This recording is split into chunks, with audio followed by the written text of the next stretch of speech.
ఏదో ఒకసారి గట్టి చెప్తాం ఆమేన్. బాగున్నారా? బాగున్నారా? బాగున్నామని అందరూ దేవుని స్తోత్రం చెప్పండి. చాలా సంతోషం అండి. ఈ చక్కని వాతావరణంలో ఈ రీతిగా మనం కలుసుకోవడము ఎంతైనా దేవుని కృప. ఎంతో భారంతో మరి మీరు కూడా ఈ రీతిగా సిద్ధపాటు ప్రార్థనకు వస్తున్నారు. ప్రభు సన్నిధిని ఎంతగానో గణపరుస్తున్నారు. ఇంతవరకు చక్కని పాటలకు ప్రార్థనలకు ఈ యొక్క సమయం ముందుకి కొనసాగవలసిన అవసరత ఉన్నది. మరి సమయం ముందు కొద్ది నిమిషాలు నేటి దినము ఈ సిద్ధపాటు ప్రార్థనకు వచ్చిన మనందరితో ప్రభు మాట్లాడడానికి ఇష్టపడుతూ వస్తున్నాడు. ఆయన మాటలు మనం అందరము శ్రద్ధగా విందాం. నేటి దినము ఈ సిద్ధపాటు ప్రార్థనలో ఓ దివ్యమైన మాట చేత పరిశుద్ధాత్ముడు మనల్ని బలపరచాలని ఆశపడుతున్నారు. రండి చూద్దాం పరిశుద్ధ గ్రంథంలో నుంచి విలాప వాక్యములు 3వ అధ్యాయము 57వ వచనంలో ఓ చక్కని మాట రాయబడి ఉన్నది. విలాప వాక్యములు 3వ అధ్యాయము 57వ వచనం. విలాప వాక్యములు 3వ అధ్యాయం 57వ వచనంలో ఓ చక్కని మాట. నేను నీకు మొరలిడిన దినమున నీవు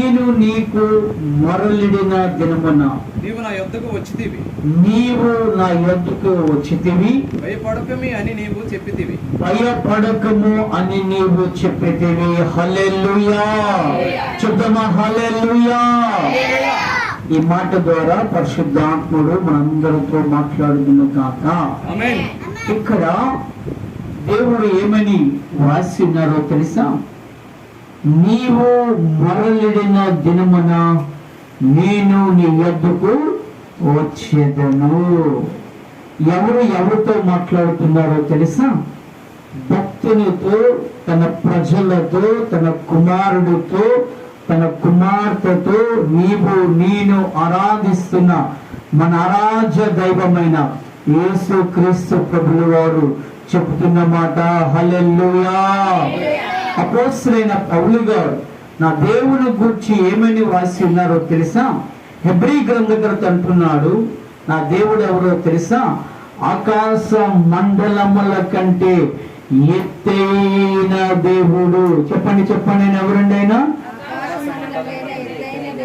మరొకసారి చెప్పండి. ఆకాశ మండలముల కంటే ఎత్తైన దేవుడు. ఇక్కడ ఏమంటున్నాడు? నీవు ప్రార్థించగా నీ యొద్దకు నేను వస్తానంటున్నాడు. హల్లెలూయా.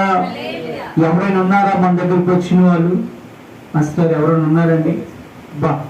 మనం ఆరాధిస్తున్న దేవుడు ఎంత గొప్ప దేవుడు అండి.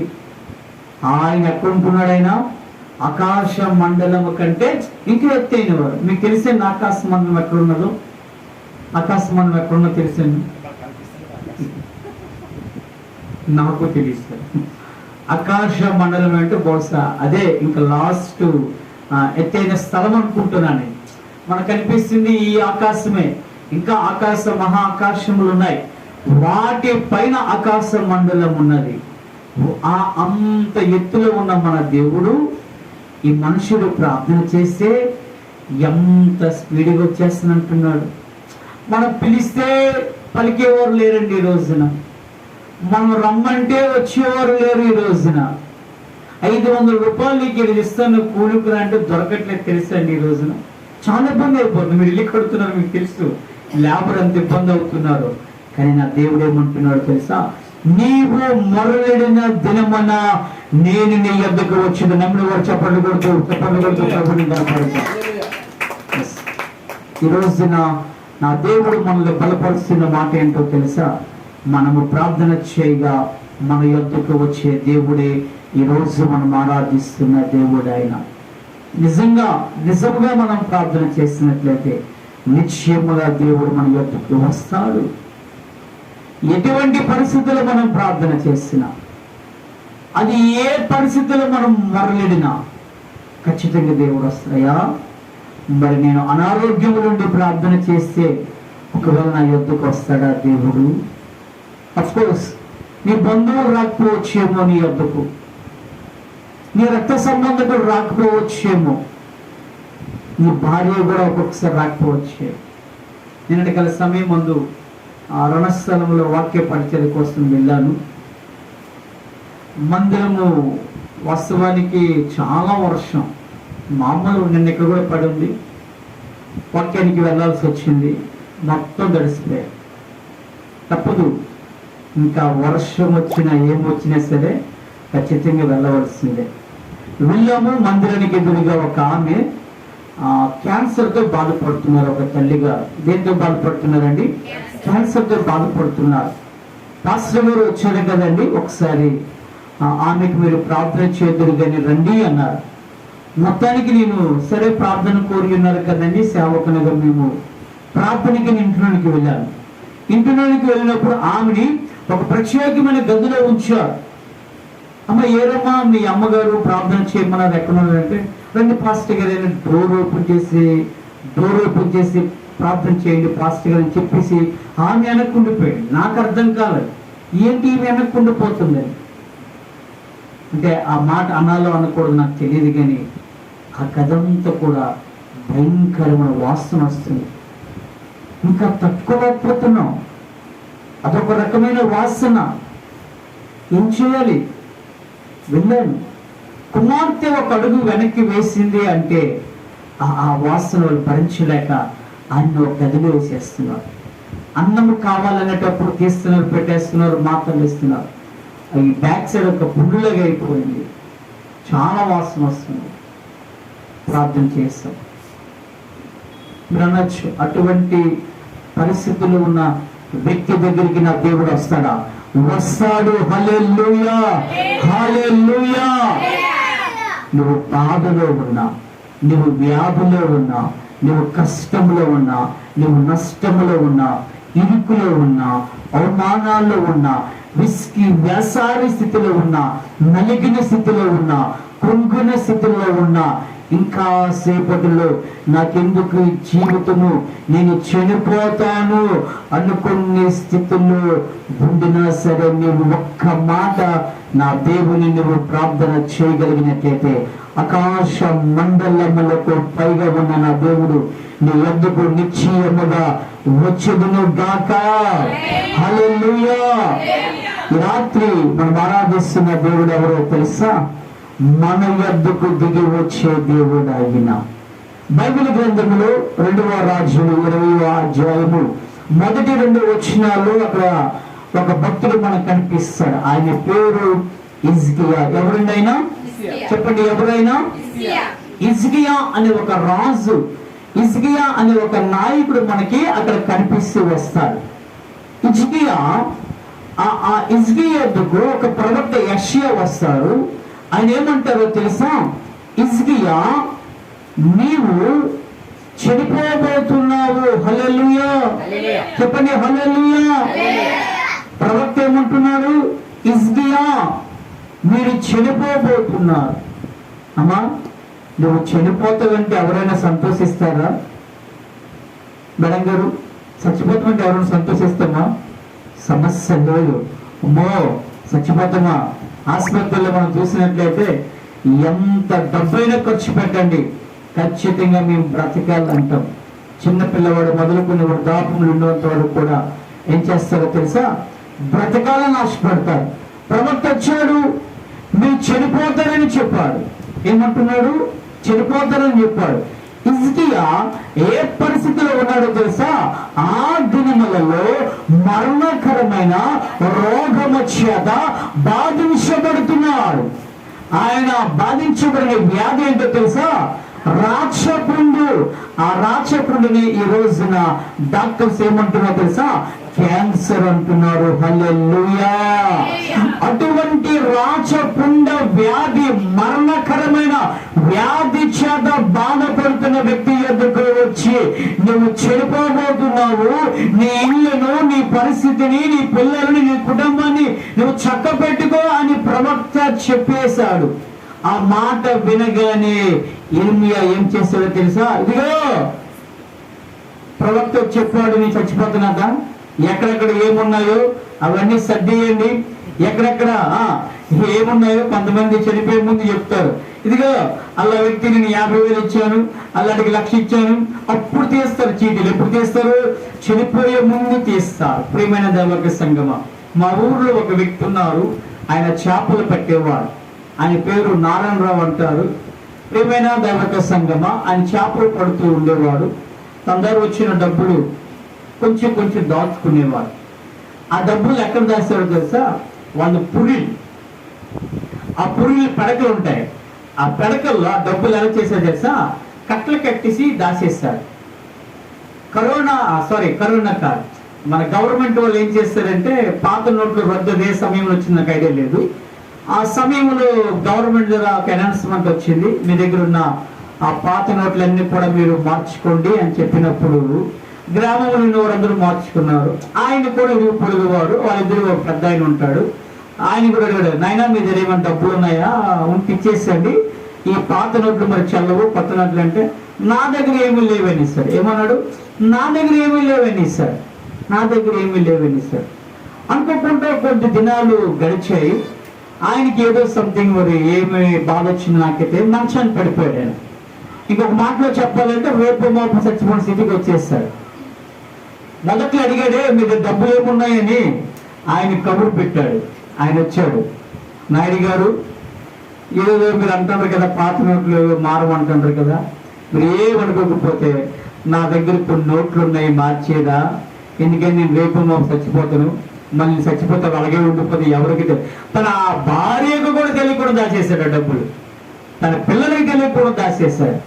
సర్లే ఎంత ఉంటుంది ఇచ్చే, ఎక్కడ నుంచి చెప్పి మేము తీస్తామంటే ఎవరు లేనప్పుడు నేను చెప్తున్నా, అప్పుడు చనిపోతున్న స్థితిలో కూడా చూడండి ఆ పెద్ద ఎవరు లేనప్పుడు రా అంటే పర్లేదు చెప్పబోయా ఏం చేసామో డబ్బులు పట్టుకెళ్ళమంటే నమ్మండి, ఆయన ఎక్కడైతే మంచం వేశాడో మంచం ఎదురుగా పెడక ఉంది, ఆ పెడకలను తీసి ఎంత వచ్చింది తెలుసా? 2,50,000 రూపాయలు వచ్చింది. హల్లెలూయా. ఇన్ని డబ్బులు దాచుకున్నావరా అని అడిగారు. అప్పుడు లాస్ట్కి ఆయన ఎందుకు చెప్పాడో తెలుసా? దానికి అర్థమైపోయింది, నేను చచ్చిపోతాను, ఈ డబ్బులు పోతాయి. అలాగా చాలా మంది చనిపోతామంటే కొంతమంది ఏమంటారు తెలుసా? నీ మనవరాలు తీసుకురా, నా మనవడికి పెళ్లి చేస్తానని మాట ఇవ్వు, లేకపోతే నా కూతురిని కొడుకు చేస్తానని మాట ఇవ్వు, లేకపోతే ఇంకా రకరకాలుగా చనిపోయే ముందు ఏమంటారు? మాట తీసుకొని చనిపోతారు. ఇప్పటికీ చాలా మంది ఆ పురుషులు అంటారు, అది చచ్చిపోయిందే చేసింది కానీ లేకపోతే నీకు నాకు భార్యవా, అసలు నీకు నాకు సంబంధం లేదంటారు. నిన్ననే ఎక్కడో నేను ఆ మాట విన్నానండి. నేను మాట ఎక్కడో విన్నాను, ఏమనంటే ఒక ఆయనకి నలుగురు ఆడపిల్లలు. ఎంతమంది అండి? 4 ఆడపిల్లలు. ఏదో మేము డిస్కషన్లో పాస్ అనేటప్పుడు, అయ్యా మరి ఎందుకండి మీరు 4 కాస్తారని అడిగాను నేను. అంటే 1, 2 కదా, మరి 3వ దానికి ఎవ్వరు ఉండరు అంటే, మా అమ్మ ఉంది, మా ముసలిదయ్యి మగ పిల్లలు పుడతాడని కాశీమంది, మా ఆవిడ కాసింది, అది చెప్పేసింది, ఇది కాసిందే, చచ్చిపోయింది, అది వెళ్ళిపోయింది. ఈ 4 పెంచడానికి నాకు తలప్రాణం తోక్కొస్తుందండి అని టాపీ వేస్తారు ఆయన. 4 ఆడపిల్లలు పెంచాలంటే మామూలు విషయం కాదు. అంటే చనిపోయే ముందు కొంతమంది ఆడే మాటలు ఏం చేస్తారు? పెద్దలు ఆడే మాటలు వాళ్ళు పటిష్టంగా తీసుకుంటారు. ఖచ్చితంగా చనిపోయే ముందు కొంతమంది అంటారు, నాయన మనకి కొంత పొలం ఉంది, లేకపోతే కొంత బంగారం ఉంది, ఆడవాళ్ళు అయితే పొలం దగ్గర అది ఉంది, ఇది ఉందని చెప్తారు. చనిపోయేటప్పుడు ఖచ్చితంగా చెప్పవలసిందే. ఇంకా చెప్పకుండా చనిపోయారంటే ఇంకా వారు ఎవరు లేరు. కొంతమంది అయితే అప్పుడు ఇచ్చిన చీటీలు కూడా ఇచ్చేస్తారు, కొడుకో కూతురికో వదుకోవాలి. అలాగా హిజ్కియా కుటుంబంతో గాని ఎవరితో గాని ప్రజలతో ఏ బాధ పంచుకోలేదైనా, ఎప్పుడైతే హిజ్కియా మీరు చనిపోతారని చెప్పగానే ఏం చేస్తాడో తెలుసా? నా దేవునికి మొర్ర పెట్టడం మొదలు పెట్టాడు. హల్లెలూయా. నా దేవునికి ప్రార్థన చేయడం మొదలు పెట్టాడు. హృదయపూర్వకంగా యథార్థతతో కన్నీళ్లు విడుస్తూ హిజ్కియా ప్రార్థన చేయగా ఆకాశ మండలముల కంటే ఎత్తుగా ఉన్న నా దేవుడు రెప్పపాటున యెషయా ప్రవక్తకు ప్రత్యక్షమే, యెషయా నువ్వు వెనక్కి వెళ్ళు. అక్కడ వాక్యం ఏమంటుంది తెలుసా?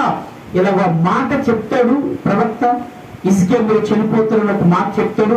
చెప్పి వెనక తిరిగి ఇంకా ఇల్లు కూడా వాక్యం ఉంటది, నడిమీసాల కూడా దాటలేదు. అమ్మా అంటే ఇసుకే ఉన్న గదిలో నుంచి కొంచెం దాటారు, ఇంకింటి బయట కూడా వెళ్ళలేదు ప్రవక్త.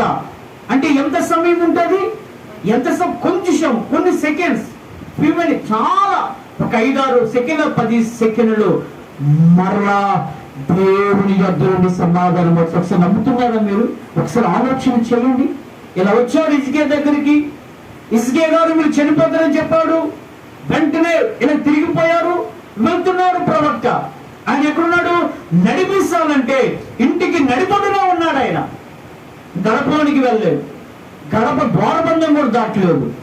విత్ ఇన్ సెకండ్స్ లో నా దేవుడు ఆకాశ మండలము నుండి ఆయన దిగిపోయాడు, ప్రత్యక్షమయ్యాడు.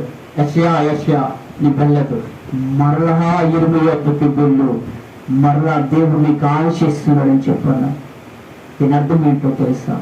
హిజ్కియా మొరలెడగా, హిజ్కియా ప్రార్థన చేయగా ఆకాశ మండలముల కంటే ఎత్తైన దేవుడు దిగి వస్తాడు. హల్లెలూయా.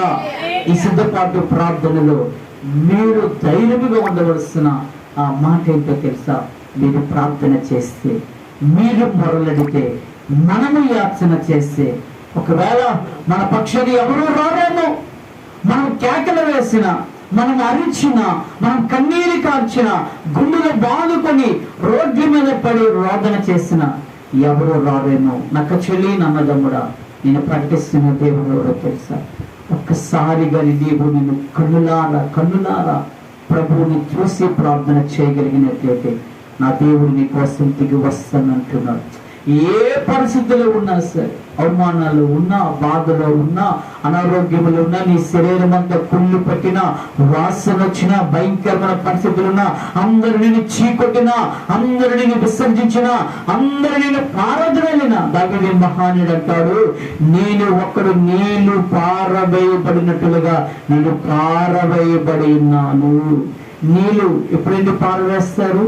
ఇంకా అవసరం లేదు. అన్నం తినేటప్పుడు, కడుపు నిండేటప్పుడు ఆ నీళ్ళు ఏం చేస్తారు? పారేస్తారు. అంటే అటువంటి స్థితిలో నేను ఉన్నాను అంటున్నాడు దావీదు. అలాగా ఏ పరిస్థితిలో మనం ఉండినా నిజముగా మనము మొరలెడితే, అనగా ప్రార్థన చేస్తే, నెంబర్ 1 నా దేవుడు దిగి వస్తాడు. ఒకవేళ నాకు బిజీ అవ్వచ్చేమో, ఒకవేళ మీకు బిజీ అవ్వచ్చేమో, ఒకవేళ సార్ గారికి బిజీ అవ్వచ్చేమో, కానీ నా దేవుడికి మాత్రము బిజీ ఉండదు. హల్లెలూయా. ఉంటుందండి, కానీ మనము ప్రార్థన చేస్తే అవన్నీ పక్కన పెట్టి నా దేవుడు దిగి వచ్చేస్తాడు. ఈ కాలంలో వైఫై, ఇంటర్నెట్ కంటే నా దేవుడు చాలా చాలా వేగవంతంగా తన ప్రజల కొరకు దిగి వచ్చే దేవుడు. నెంబర్ 1 మనము మొర్రలెడగా మన కొరకు దిగి వచ్చే దేవుడు. హిజ్కియా మొరపెట్టాడు, మరణకరమైన రోగములు నా దేవుడు దిగి వచ్చాడు. ఈ రోజున మీరు ధైర్యంగా ఉండవలసిందేంటో తెలుసా?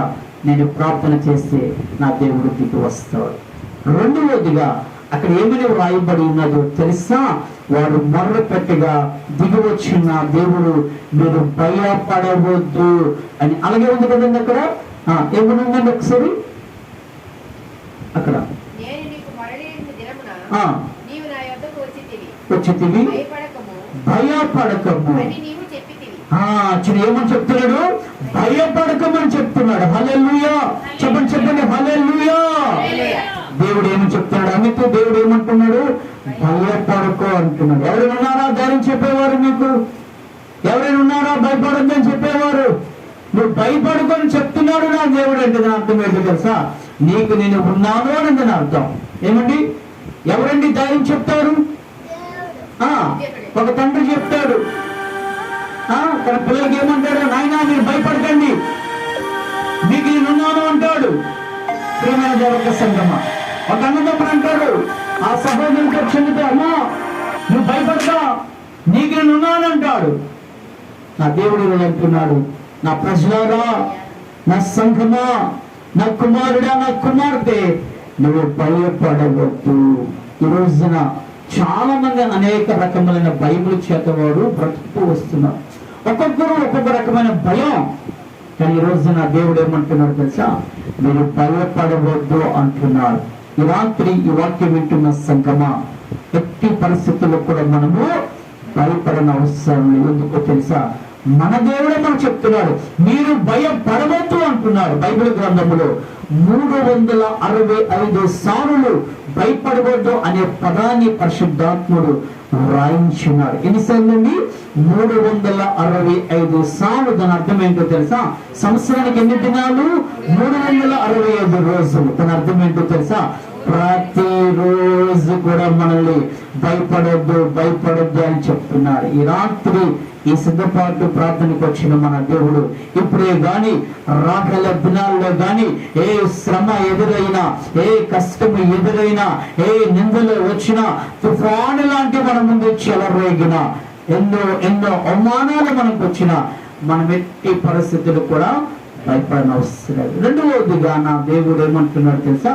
భయపడొద్దు అంటున్నాడు. మొట్టమొదటిగా మనం ప్రార్థన చేస్తే మన యొద్దకు వస్తాను అంటున్నాడు. రెండవదిగా వచ్చిన దేవుడు ఏం చేస్తున్నాడు? ధైర్యపరుస్తున్నాడు. భయపడకు బిడ్డ, భయపడు. మన ఆసుపత్రికి ఏం చేస్తాం? ఏం భయపడకండి, దేవుడు ఉన్నాడు, ధైర్యంగా ఉండని చెప్పొచ్చేస్తాం. ఈరోజు నా దేవుడు ఎవరో తెలుసా? మన దేవుడు ఎవరో తెలుసా? మనల్ని భయపడొద్దు అని చెప్తున్నాడు. చివరిగా మా చెప్పి ముగిస్తాను.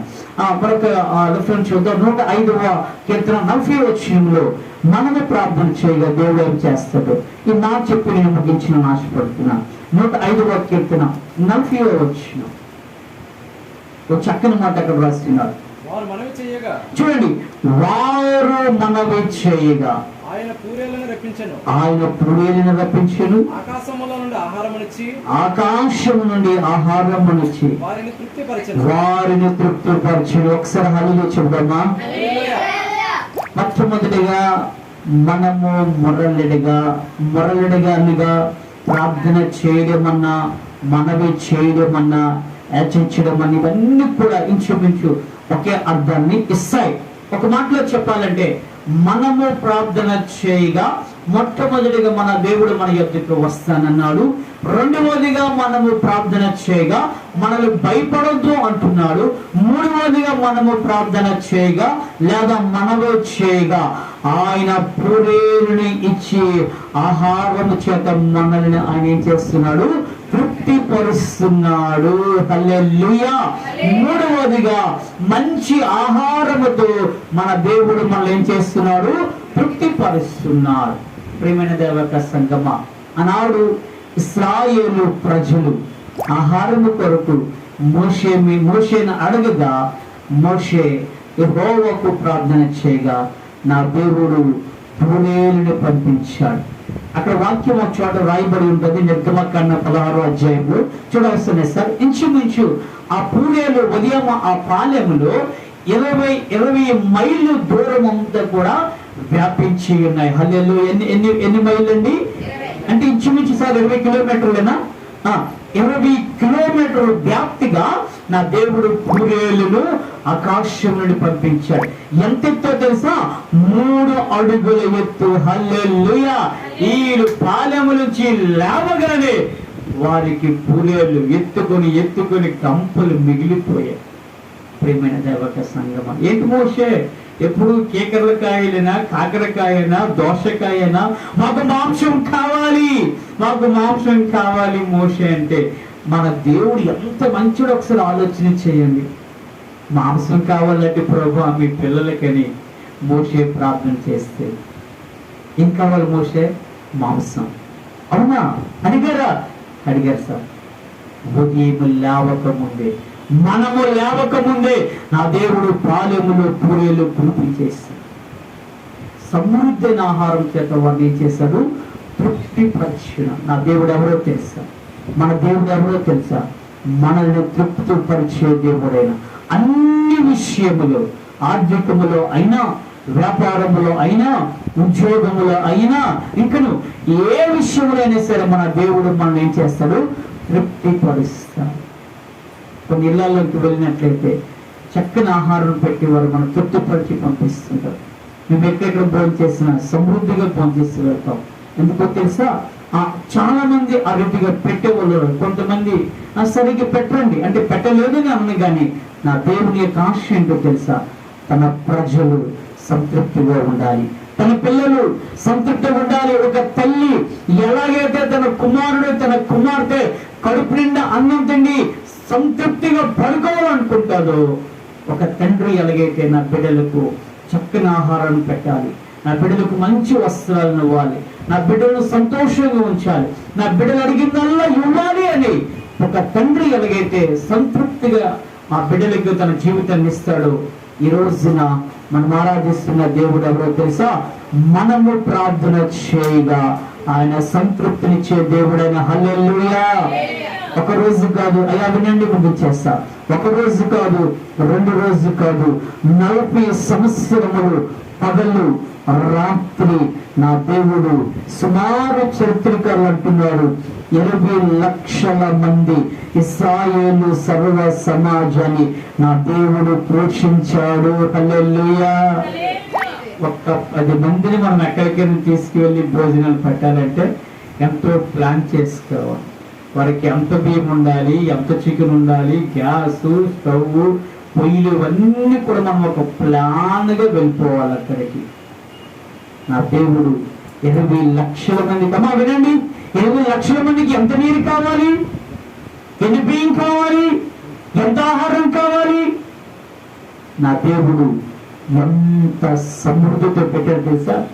మరొకసారి మీకు తెలుసు, అయినా మాకు దాహం దాహం దాహం అంటున్నారు, నీళ్ళు కావాలి నీళ్ళు కావాలంటే బండ నుండి సముద్ర జలాలుగా నీళ్ళనిచ్చాడు. నాకు 20 లక్షల మంది ప్రజలను ఇంచుమించు కాదు 40 సంవత్సరాలు పగలు రాత్రి పోషించుకుంటూ వెళ్ళారు. వాక్యం అంటది, వారి వస్త్రము పాతగిలలేదు, వారి చెప్పులు అరిగిపోలేదు. ఇంకా చాలా ఉన్నాయి కానీ దేవుడు రాయించలేదు. ఒక మాటలో చెప్పాలంటే 3 పూటల తన ప్రజలను కూడి తన పిల్లలను ఎలాగైతే సంరక్షించుకుందో అలాగా ఇశ్రాయేలు సర్వ సమాజాన్ని నా దేవుడు సంరక్షించుకుంటూ కానాను దేశంలోకి తీసుకువెళ్ళి ఈ రోజు నీవెవరో తెలుసా? ఈ రోజు నేనెవరో తెలుసా? పరమ ఇశ్రాయేలులో మనము కూడా ఇశ్రాయేలులమే. కానానుకు సాదృశ్యమున్న ఆ పరలోక పట్టణానికి వెళ్ళే ఈ యాత్రలో నిన్ను నన్ను మన దేవుడు ఎప్పుడు తృప్తికరముగా ఉంచుదును కాక. ఏ కొదువు లేక మనల్ని మన దేవుడు పోషించుకుంటూ రావాలి, వస్తాను అని నా దేవునికి ఆశ. ఒకవేళ నువ్వు ఆకలితో ఉంటే ఆయన సంతోషించే దేవుడు కాదు. మనం పేదరికంలో ఉండిపోతే ఆయన సంతోషించే దేవుడు కాదు. మనం అనేకమైన సమస్యల్లో నలిగిపోతుంటే ఆయన సంతోషించే దేవుడు కాదైనా. నీకేం కావాలో నాకేం కావాలో మనకందరికి ఏం కావాలో సకాలములు ఇచ్చి ఆయన ఉద్దేశం ఏంటో తెలుసా? మనం తృప్తిగా ఉండాలి. వాక్యం అదే ఉంటుంది, ఆకాశం నుండి పూర్యాలను కురిపించి వారందరికీ సంతృప్తైన ఆహారం ఇచ్చి అంత మంచి దేవుడు అండి. ఇవన్నీ ఎప్పుడో తెలుసా? మనము మొరలిడిన దినమన అనగా ప్రార్థించిన దినమన నా దేవుడు చేసే కార్యాలు ఏంటో తెలుసా? నెంబర్ 1, మనము ప్రార్థన చేసే దినమునాడున ఆయన మన యొద్దకు దిగి వస్తాడు. రెండవదిగా మనము ప్రార్థన చేసిన దినమునాడున ఆయన మనలను భయపడవద్దని ధైర్యం చెప్తారు. మూడవదిగా మనము ప్రార్థన చేసిన దినమునాడున సంతృప్తైన ఆహారం ఇస్తారు. ఇంకో చోట చక్కని వాక్యం ఉంటుంది, నేను మిమ్మును మంచి గోధుమలతో పోషించేదును. హల్లెలూయా. అక్కడ మీరు గమనించారా? పరిశుద్ధాత్మ దేవుడు ప్రేమ ఎంత వ్యక్తపరుస్తున్నాడు. నేను మిమ్మల్ని గోధుమలతో పోషించుదని అనలేదు ఆయన. నేను మిమ్మల్ని మంచి గోధుమలు. ఏ గోధుమలు అండి? నా దేవుడు ఇచ్చినంత బెస్ట్. ఇంతకుముందు ఎప్పుడో చెప్పాను ఇక్కడ, ఏదొచ్చినా దేవుడు మంచిది ఇస్తాడు. తన పిల్లలు మంచిగా ఉండాలి, తన పిల్లలు కడుపుండా తినాలి, తన పిల్లలు చక్కగా ఉండాలని నా దేవుని ఆశ. ఈరోజు ఈ సిద్ధపాటు ప్రార్థనకు వచ్చిన అందరితో దేవుడు చెప్పిన మాట ఏంటో తెలుసా? మనము మొరలిడిన దినమనాడున ఆయన మన యొద్దకు దిగి వస్తాడు. మనము భూమి మీద ఉన్నాము, మన దేవుడు ఆకాశ మండలముల కంటే ఎత్తైన స్థలములో ఉన్నాడు. ఆయన కనురెప్పపాటులో నీకోసం నా కోసం దిగి వస్తాడు. మనుషుడు తయారు చేసిన ర్యాకెట్ కొన్ని క్షణాలలో కొన్ని నిమిషాలలో వెళ్తుందేమో కానీ కనురెప్పపాటులో నా దేవుడు మన యొద్దకు దిగి వస్తాడు. మనము డాబా ఇంట్లో ఉన్నామా, మన విలాసవంతమైన ఇంట్లో ఉన్నామా, పురిలో ఉన్నామా, గుడిసెలో ఉన్నామా, పాడైపోయిన స్థలంలో ఉన్నామా, కారుతున్న ఇంట్లో ఉన్నామా, అవేవి నా దేవుడు చూడడు అండి. ఈ రోజున ఒకవేళ ఎవరైనా రావడానికి మన హోదా, మన పరిస్థితి, మన స్టేటస్, మన అవసరం ఒకవేళ అడ్డమైందేమో కానీ నా దేవునికి ఏవేవో అడ్డము రాదు. నువ్వు ఏ స్థలములో ఏ పరిస్థితుల్లో మోకరించి మొరలెడితే నా దేవుడు వెంటనే నీ యొద్దకు దిగి వచ్చి, రెండవదిగా ధైర్యంగా ఉండు, ఎందుకు భయపడిపోతున్నావు, నీకు నేనున్నాను అని భరోసా ఇచ్చి వెళ్తాడు. మూడవదిగా మనకేవి కావాలో ఆ ఈవులన్నిటి చేత మనలో తృప్తిపరిచి వెళ్ళే దేవుడు. ఈ రాత్రి ఈ సిద్ధపాటు ప్రార్థనకు వచ్చిన మనకందరికీ ఈ మాటల ద్వారా దేవుడు రాగల దినాలలో ఆశీర్వాద దీవెనతో నింపుదును గాక. ఈ కొద్ది మాటలు దేవుడు ఆశీర్వదించి దీవించుదును గాక. ఆ రీతిగానే మన స్థలాల్లో లేచి నిలబడినట్లయితే చివరిగా ప్రార్థన చేసుకొని మన గృహాలకి వెళ్దాం. ప్రార్థన. కృప కలిగిన మా తండ్రి, ప్రేమ కలిగిన మా యేసయ్య,